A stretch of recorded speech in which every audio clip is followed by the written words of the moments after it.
Na minha infância, tive toda essa discriminação de não ter podido frequentar uma escola primária, não tive essa oportunidade, e acho que um dos meus primeiros cortes que significaram um avanço pessoal foi eu ter definido para mim mesma que eu ia quebrar aquela situação, não queria mais ficar em casa estudando sozinha, sem nenhuma presença de amigos, etc. Então, eu rompi e aí comecei o ginásio naquela época, né?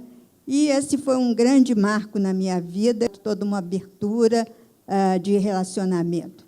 E mais uma outra abertura foi quando, já na época da faculdade, eu sou psicóloga, né, como vocês devem saber, e na época da faculdade, quando eu estava no período de estágio, um dos diretores da faculdade me encaminhou para a BBR, achando que lá eu poderia ter um desenvolvimento.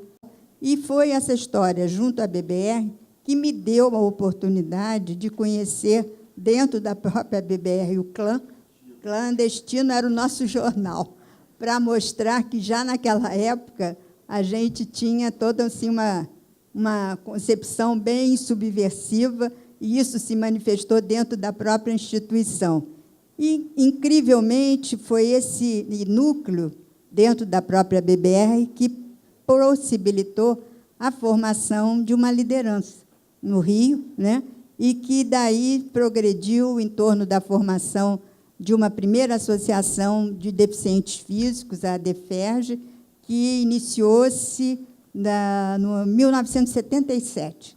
Então, antecedeu o Ano Internacional, que possibilitou exatamente que essas associações ganhassem estrutura, se consolidassem e começassem realmente a constituir os principais movimentos em torno dos direitos que nós não tínhamos. Que cada um pudesse apresentar as suas demandas, que pudesse reivindicar as suas necessidades maiores e construir uma alternativa para uma sociedade mais inclusiva. Mas, com o passar do tempo, essas associações foram se encontrando e esse movimento se ampliou a ponto de nós termos contato com todas as formas de deficiência, né? E eu acho que esse foi um crescimento muito grande. O que eu gostaria de trazer para hoje, eu acho que a nossa liderança, apesar de muitos de nós ainda ter energia para se movimentar e construir novos caminhos, etc., mas é uma geração que também precisa trabalhar para a formação de novas gerações, de novas lideranças.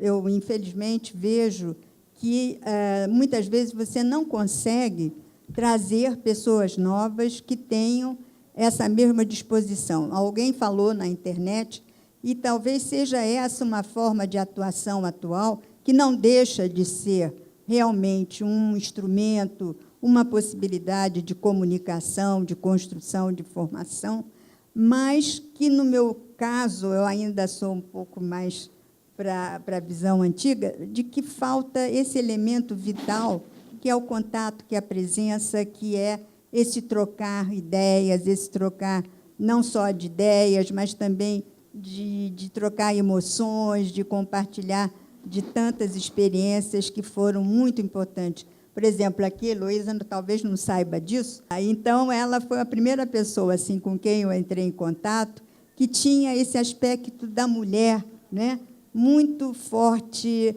exercer a sua sexualidade, ser mulher, ter desejos em direção a formar uma família, ter filhos.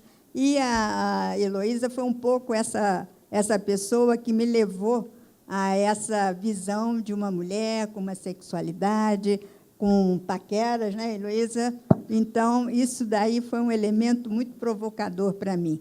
Uma internet talvez não possa substituir isso. Talvez a gente tenha que criar, além da internet, outras formas da gente se vincular para ver essa liga, né, que eu acho que foi muito forte entre nós. Então, isso, para mim, é sempre uma fonte de quebrar paradigmas, né? Quebrar certas...